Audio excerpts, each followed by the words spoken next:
Good morning student, তোমরা সকলে ভালো আছো তো? আমিও ভালো আছি। আচ্ছা বেশ, আজ এর আগের দিন আমরা ক্লাসে কি পড়েছিলাম বলো তো? বলো কি প্রদীপ, বলো কি পড়েছিলাম? বাক্য পড়েছিলাম। বেশ, এই তো পারছো। আচ্ছা আমি না, বলো তো বাক্যের সাথে আর কি কি পড়েছিলাম বলো? বাক্য তো জেনেছিলাম, তার সাথে আর কি কি পড়েছিলাম বলো? উদ্দেশ্য পড়েছিলাম, আর উদ্দেশ্যর পাশাপাশি আরেকটা শব্দ সম্পর্কে জেনেছিলাম। বলো, চেষ্টা করো কুনাল, চেষ্টা করো। হ্যাঁ ঠিক, বিধেয়, তাই না? আচ্ছা, এই যে দেখো আমরা বাক্য সম্পর্কে জেনেছিলাম, উদ্দেশ্য বিধেয় সম্পর্কে জেনেছিলাম। আজকে আমরা একটা নতুন জিনিস শিখবো, কিন্তু ওর সাথে অনেকটাই মিলবে। কেমন? ওটাকে আমরা মাথায় রেখে শিখবো। কেমন? আজকে আমরা ইংরেজিতে একটা নতুন জিনিস শিখবো। হ্যাঁ,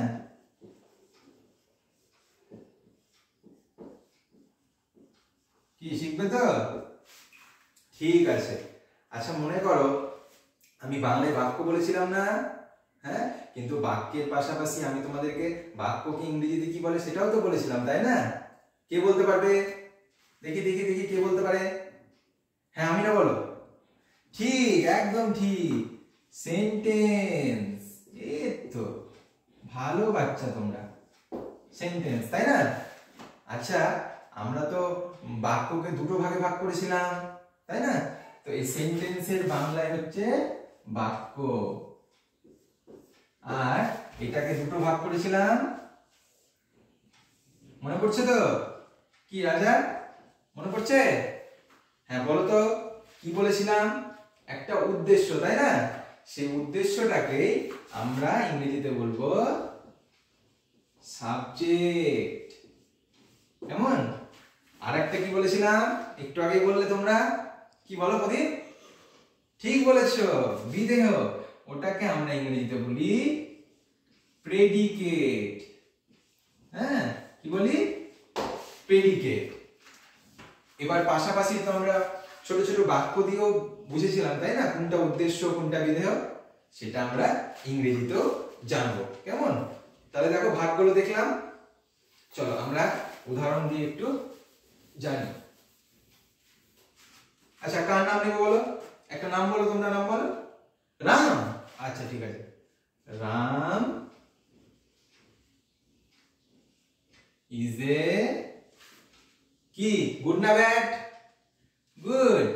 আচ্ছা, গুড কি বয়। বেশ, তাহলে বলো তো এখানে সাবজেক্ট কোনটা হবে? কে ভালো বয়? কে ভালো ছেলেটা? কে? রাম। প্রদীপ ঠিক বলেছো। আচ্ছা, তাহলে এই রামটা হচ্ছে কি, উদ্দেশ্য, তাই না? তাহলে সেটাকে আমরা ইংরেজিতে কি বলবো? সাবজেক্ট। এই তো, কত সুন্দর পারছো তোমরা। ঠিক আছে, তাহলে কে ভালো ছেলে, তাহলে এটাকে আমরা কে দিয়ে প্রশ্ন করলাম, তাই না? এই কেটাকে ইংরেজিতে আমরা কি বলবো? এগুলো তো আমরা আগে শিখেছি, হু। তাহলে হু দিয়ে প্রশ্ন করে আমি কাকে পেলাম? রামকে পেলাম, তাই না? রামকে পেলাম, তাহলে এটা হচ্ছে সাবজেক্ট। আর বাকি যে অংশটুকু পড়ে থাকলো, এটাকে আমরা কি বলবো? বলো বলো বলো, ববি বলো। ঠিক বলেছো, এটাকে আমরা বলবো প্রেডিকেট। তো তোমরা কত সুন্দর শিখছো বলো তো, প্রেডিকেট। তাহলে আমরা দেখো বাংলায় শিখেছিলাম, বাংলার পাশাপাশি আমরা ইংরেজিতেও শিখলাম, শুধু নামটা আলাদা, কিন্তু দেখো জিনিসটা তো একই, তাই না? কত সহজ হয়ে গেল না? হ্যাঁ, চলো আরেকটা উদাহরণ নিই, আমাকে বলবে কিন্তু সবাই। হ্যাঁ, আচ্ছা,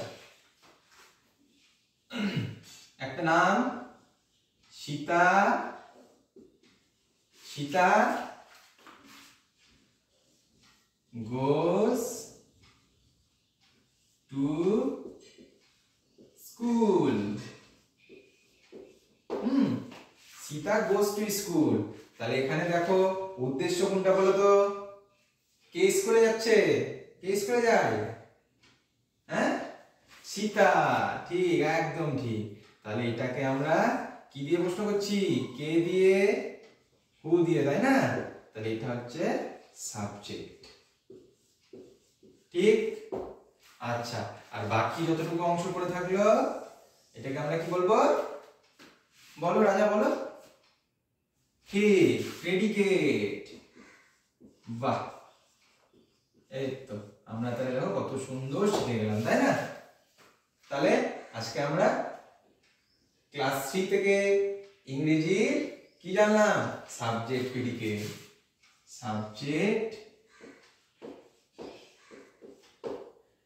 and predicate। ঠিক আছে, এরপরের দিন আমরা আবার নতুন নতুন উদাহরণ দিয়ে শিখবো, কেমন? বাড়িতে তোমরা ভালো করে দেখবে। বেশ, তাহলে আজকে আসি, তোমরা সবাই ভালো থাকবে, কেমন? ঠিক আছে।